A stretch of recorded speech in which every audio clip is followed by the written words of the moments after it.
film it. It's the first time. This is great. I'm so excited for you. Yeah, it's. I always, before I met Gilad, I always, when I read about fashion designers and how they create the pieces, and I was always fascinated just to be present, Right? during this moment of creation. But how fantastic it is! I just love this atmosphere of the fashion world, the studio, the designer studio. Oh, it's I have it's a beautiful space, and the energy is there too. So. I'll show you. I have a book I bought about ladies. 1 second. Oh yeah. See you guys. Good soon. night. Good night. Nice to see you guys. Bye.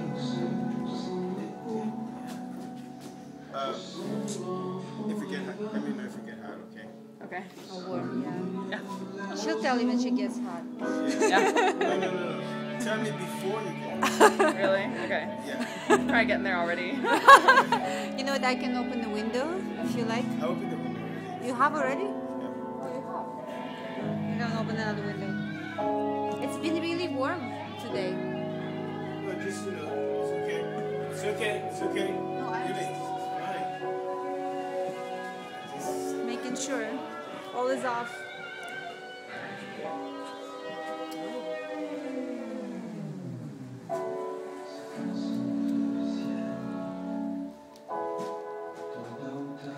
So you just want to relax in and do it.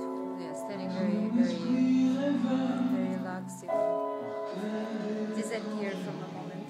Enjoy the moment. If you get tired, you want to take off your shoes and all that kind of stuff. Yeah, if you want to stand without shoes, we can do that.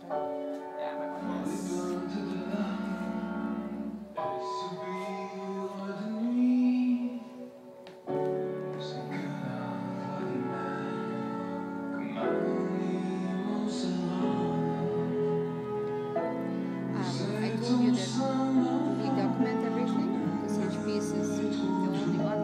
Right. That's wonderful. That's why we at least try, not always, but most of the time, take a video. It's there for posterity. Transparency, 20%. No secrets. Please go ahead, do it yourself.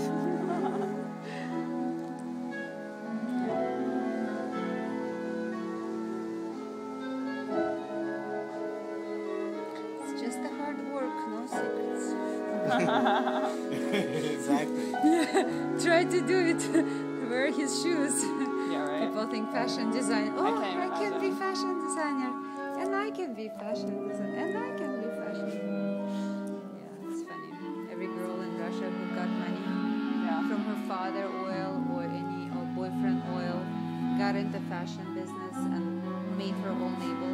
And you look at these labels, and they're all like one label, just with different names. Oh yeah. He's like, oh, are you guys? Well, yeah, they're just playing. They play for a couple of years, they go on to something else. Now I have a baseball company out there playing baseball boys, collect those. They never grow up. They just continue to play different games. It's amazing how much people don't grow up. Yeah.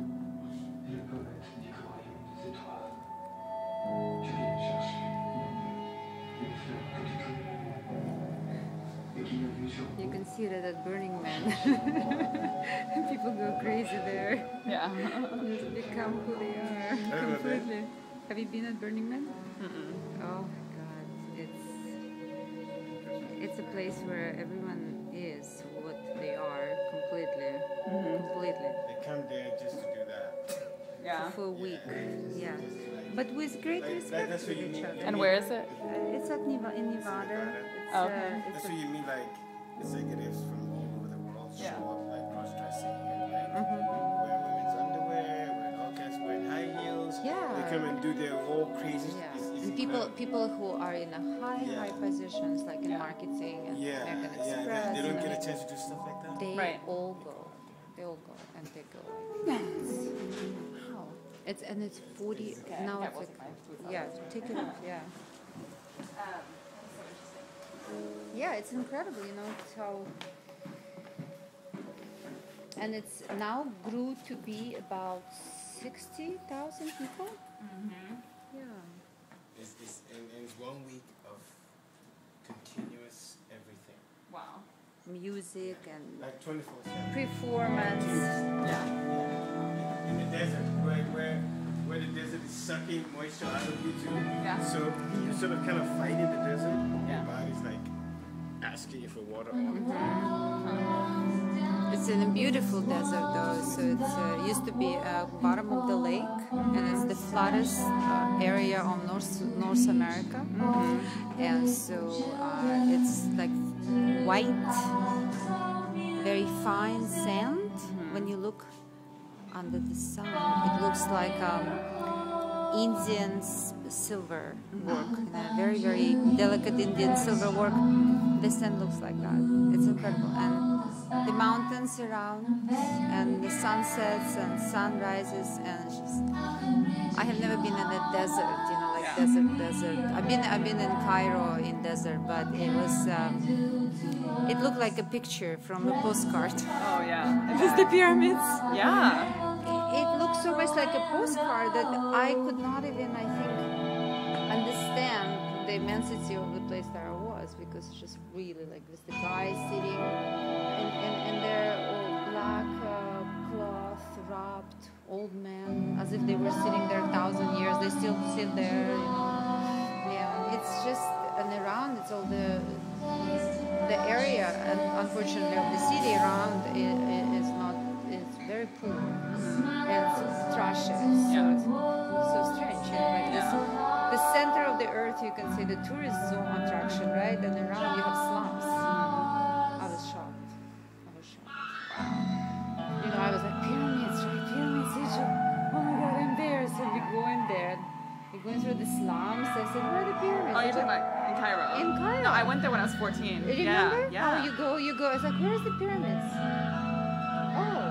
It's like around the corner you have these pyramids, and you were just in slums, right? Yeah. And it's just like, what? I couldn't even get the scale of beauty. And for me, it was a very strange experience. Yeah, it is very different world. Yeah.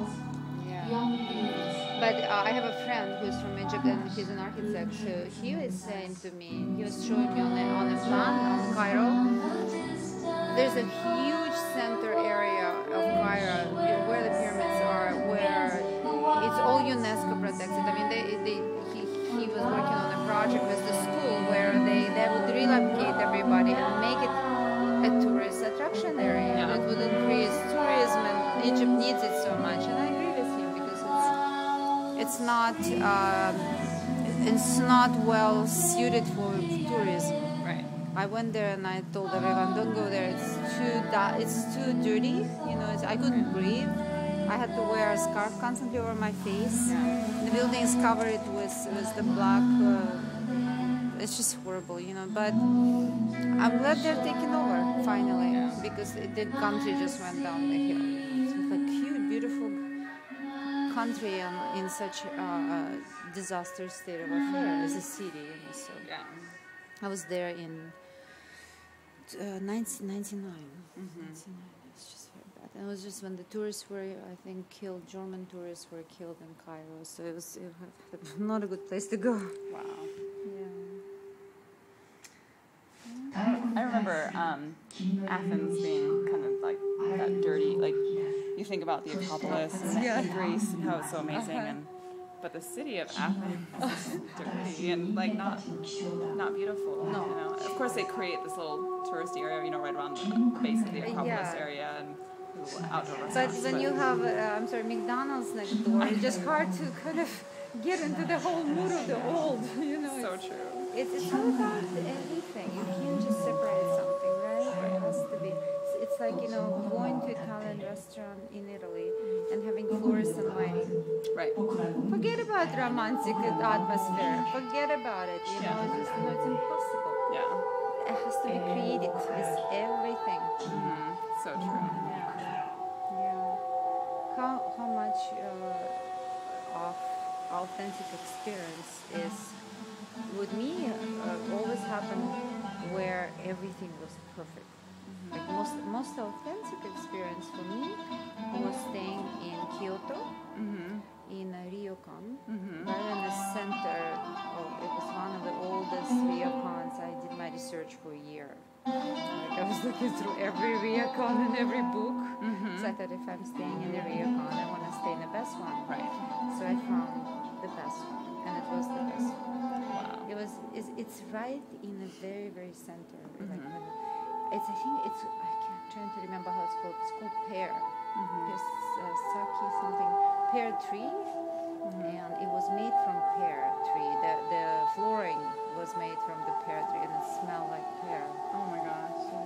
It was to die for. Well, and you love Japan, so you were in heaven. Like it was perfect, right? I could live there. I could live it honestly. Yeah. I could definitely have a traditional Japanese house. Yeah. And Nilata likes it too, so it's okay. It's good. That's I wonderful. like tranquility, Yeah. like complete zen, where your mind can be just completely free from clutter, from everything. You can go into more elevated state of being. In my interior design career, I always tell my clients, leave space for breathing. Leave it, because you have to be very careful with space, not to overrun it, because then it will take over you very quickly, and you will feel not only not satisfied but suffocated, Right. and sick. Right. I believe that. So it's healthy spaces. You have to treat the space like you treat a human being. Yes.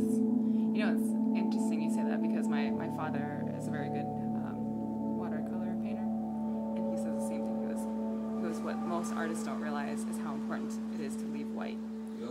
So you leave the white to, it's like you don't need to paint lines or paint white, but leave it white. And his paintings are so beautiful, like, and he just does it as a hobby, but I see what he's saying, For him, it is expression of his poetic self, right? For him, it's a meditation. And how do we leave white space without leaving the white space? Right. That's when the art comes to play in anything, in design, every design. So it's beautiful, delicate dance always. Right. Between being too minimal and too excessive, because you don't want to be too minimal because you're a human being, so Right. you do have your own personality that needs to be expressed in objects, so your desire. So that's why it's a delicate dance. Living in a Zen house is good for a short period of time, and then you become too bored. So it's maybe one room could be tatami. Right, exactly. In the house, Yeah. that's true. For rest, for bedroom, for retiring into your chambers. I always think that bedroom has to be connected with the bathroom as a spa, to treat it as one. Right. So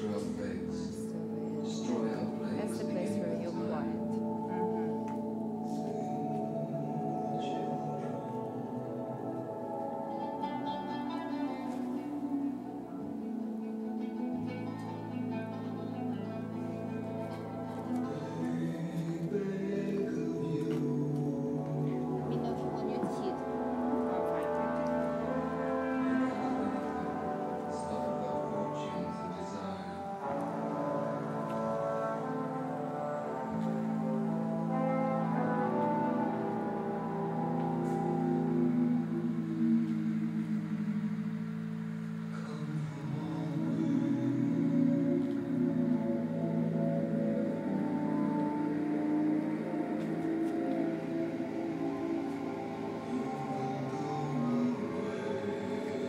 Chance to decorate your room when you were little? Decorate my room? Yeah. Oh yeah. Yeah? I spent a lot of time in my room. Like we were, we had kind of a smaller house. I never thought of it as small until I moved here. Everyone's like, aren't all the houses in Japan small? I said, no, they're normal. Here they're big. Yeah, everything is so huge here. My brothers shared a room. They had a bunk bed in their room, and then I had my own room, you know. And I loved having my own space, you know. Like I just was always listening to music, and at one point I had a telephone in my room, but then I got in trouble. You know, teenagers, always on the phone, and that's before there was any call waiting. So people would try to call my parents or my brothers.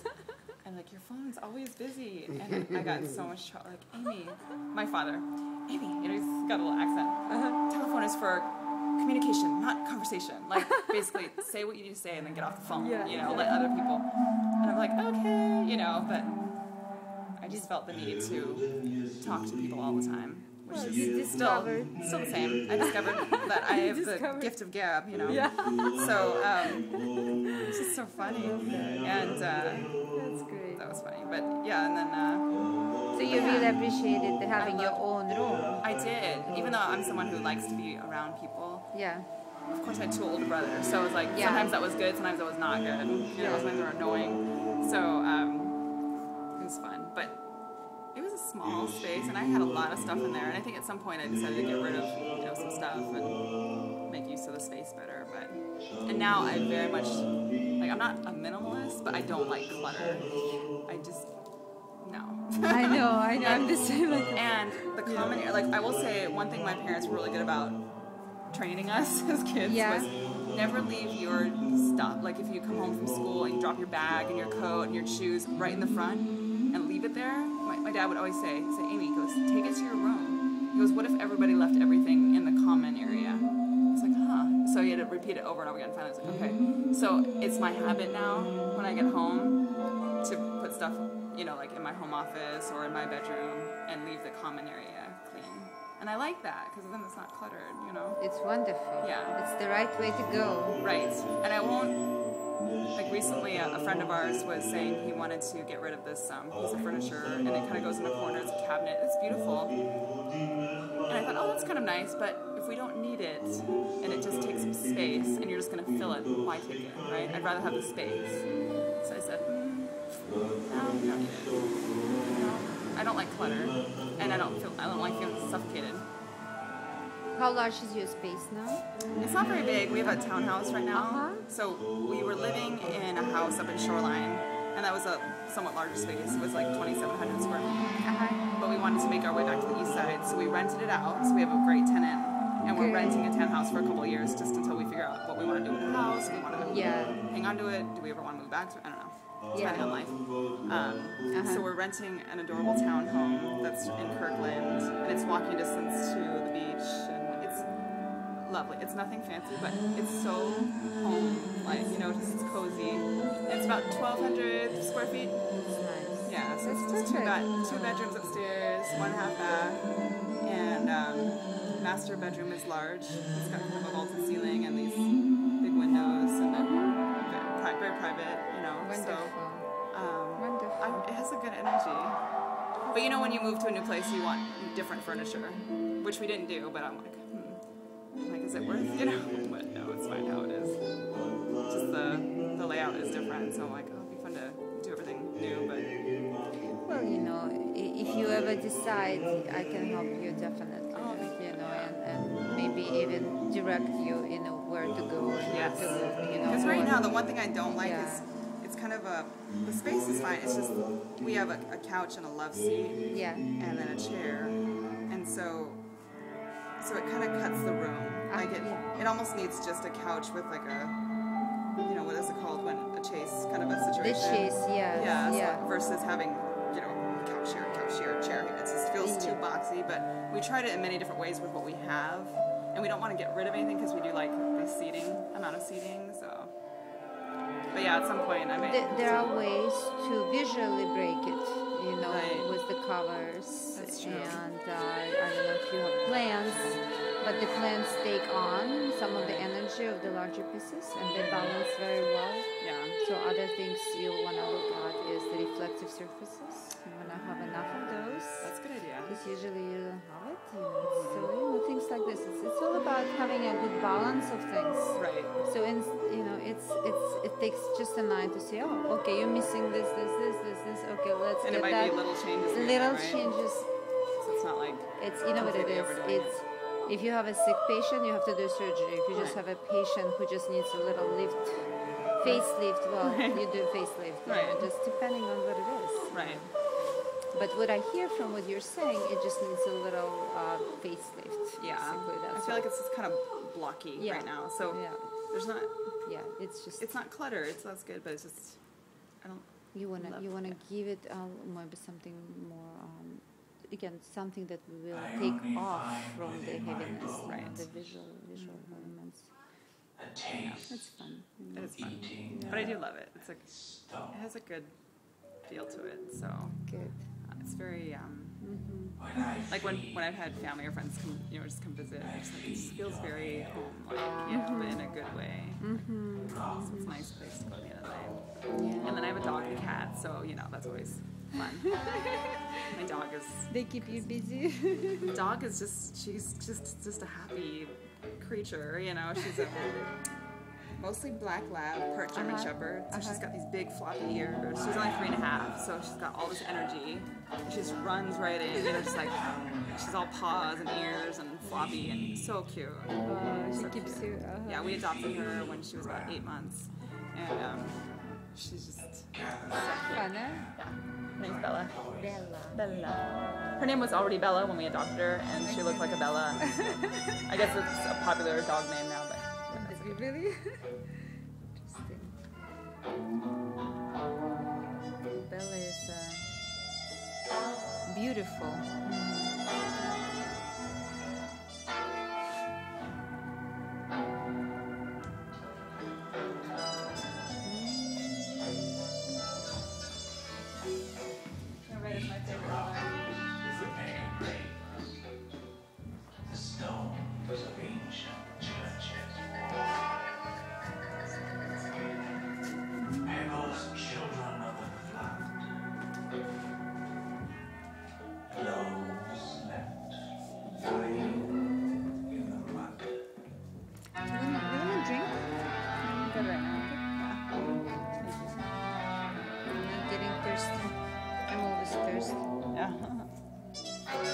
Drink a lot of water. That's good. Yeah. Always have, What's that? I always have had a lot of water. That's good. I always have to remind myself. I'm not very good about it. That's why I'm reminding you. Get a glass of water. You have to. It makes you hydrated. Right. You just have to. Yeah, makes your life. It's important. We are water. It's like a shower. Take a shower, you completely change, right? Oh my gosh, I love What showers. can be- I'm one of those people who take a long shower. Oh, me too. I have to remind myself, yeah. It's like a little vacation. And the bus and the tub. Are you a tub girl? In my old house we had a great big jet tub, so then I did it a little bit more. Now, not so much. And part of it is I'm always on the go, so I'm always like, okay, even if I take a long shower, it'll be shorter than a short bath. So. But the idea of sitting in the bath is always lovely. Oh. But our bath it's fine, but once you've had a big jet tub, it's hard to go back, I know. And now we just have a regular one, so. Yeah, I know, believe me. Well, that's why it's good to go to the Korean bus. Oh, I know, we were talking about that the other day. We should do that. The spider spinning in the hedge. Yeah. So there's a new one. Bella Luna? Bella Luna. Okay. Yeah. I went to it before it opened because they were talking about possibly advertising, and then the owner was so busy he never did. But so I got to take a tour of it. I'm like, this is a really nice. great space. Yeah, but I've Haven't gone yet. Me neither.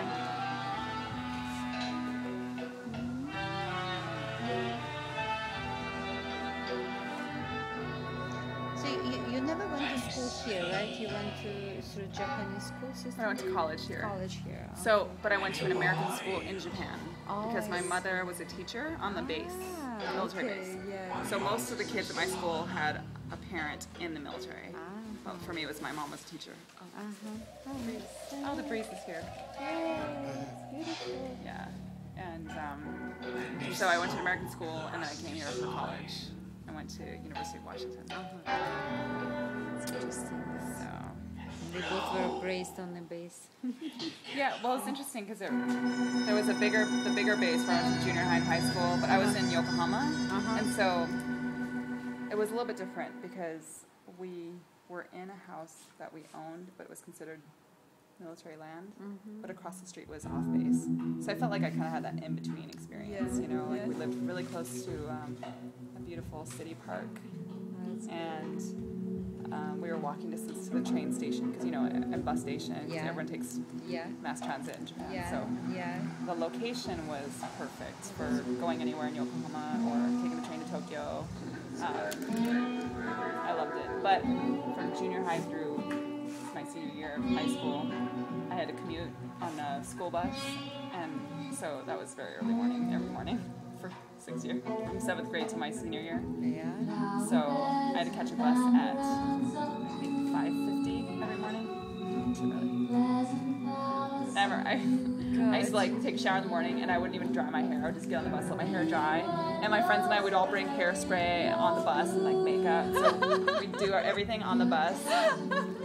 It was probably so, like, people probably hated it, to get ready on the bus, or any last minute, like, studying, you know, I have to, you know, studying for this quiz or whatever, I'd do it on the bus, because it's an hour and a half of, you know, rush hour traffic from Yokohama to Yokosuka. It was awful. But, you know, we made it fun, because I was on the bus with my friends. Yeah. And we'd have our Walkman, you know, with the cassette tape. Yeah. So I used to make these mixtapes, and so my friends and I would listen together, music, sing, and just have fun. And then, kids always have fun. See, that's the thing. Yeah, children always find the way to have fun, no matter what, right? Yeah. No matter how horrible experiences.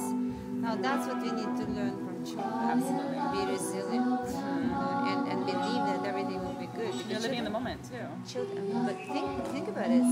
Children actually much more faithful because they do believe that everything will be good, because this is how nature is. Right. The essence of nature is good. Right. So, and then when we grow up, we start having doubts, right? Because everyone around us saying, this works. So everyone is talking about this negativity, right? So field, and they're forgetting that there's a positive aspect of everything. So it's the symmetry. So it depends where you concentrate. You're pessimist. I mean, everything is true. Most people focus. From my experience, focus on what's difficult, what's hard. You know, and it's easy to do that, but you have a choice. You know, and so I choose to focus on what's good and be aware of the negative, but I don't know, people always talk about all the bad stuff, you know, the economy, or this is happening, or this is depressing. It's like, well, that's so true. Why, why focus your energy on that? Exactly. Tell me, like, I want to ask them, tell me what's good in your life. Exactly. You're standing here, right? You're breathing. Yeah. You know, you're standing. Yes. You have food, you have shelter, you have people in your life. That's good. I know. Not everyone has that. Exactly. Stop complaining. You know, you have water. You know, some people don't have that. You know, it just, to me, I just look at it differently. You know, and I think part of it's my upbringing. You know, my father was very poor as a child, and he saw things and experienced things at a young age that I can't even imagine. You know, horrible things that a child or an adult shouldn't ever have to see. And it was from being a refugee. You know, he saw everything. Yeah. So he would always say to me, Amy, you just expect when you turn the faucet to have water, because you've always had water. He said, try life without water, and you will find the dew on the tree, and you will have a cupped hand, and you will stand there as long as you have to have a little bit of water from dew from a tree. I'm like, you know? So bad. Yeah, it's so true. Or experience a life where every day you think, I might die tomorrow. Yes. I'm 9 years old, but tomorrow I might die because that's what's happening around me. And seeing people kill people or rape in the streets or things like that. Try seeing that at any age. And you can't, I mean, it's hard to even talk about it. We don't even want to talk about it. Yes. My father barely, you know, throughout life, he would bring up certain things. I mean, I learned things in this last month that I didn't know, you know, because he doesn't talk about it all the time. Because it's so horrible. It's horrible. So when people complain about the things they complain about today and how hard it is, unless you've gone through something like that, I don't buy it, you know? I just say, if you're sitting at Starbucks sipping a latte that you spent $3 and $4 on, you're fine. Yeah. Really, I you're know. fine. Yeah, I know. And you're worried about spending $3 on the Yeah. while you're I worry sipping- about eating too much, not so little, you know? So I have nothing to complain about. Yeah. So that's when people are going through a tough time, and if they come to me for any kind of inspiration, that's what I talk about. I say, well, if you just look at everything a little bit differently, you'll see how fortunate you are. Yes. If you have one person in your life that cares about you, you're luckier than half this world, you know? If you have a bed to sleep on at night, if you have food, if you have water, if you have clothing, Yes. and then on top of that, if you have all this other stuff, then you're spoiled. So focus on what good you have, and it's not even about the stuff, it's about what's inside, you know? I mean, so I try to encourage people and talk about, you know, even today when I was talking to my friend who's focusing on a lot of, what if this happens, what if that happens, what if, it's like, well, you don't know any of that right now. So what ifs? Yeah, so what if instead of focusing on the at least, what about the at most, you know? Yeah. Think about Yeah. what could be if you put your mind to it. And I just reminded her, you are a beautiful, intelligent, kind, you know, career woman with a lot of independence and a lot of ambition. I said, you've got all that going on. There are people out there running businesses that don't have that going on, you know, so Absolutely. if you want to, you know, launch your own business, do it. And if you stumble, get back up. You know, like, stop talking about it and what might happen that's wrong. I don't care what you do, just do something, you know? So, and I always tell people, I don't have all the answers. I need people to tell me that sometimes too, you know? So I just want to tell other people the same thing, so. But, We all need to tell each other know. and help each other to see beyond what's typical. Right, exactly. Yeah. Right. And be authentic, you know, like dig deep inside throughout your life and find out really who you are.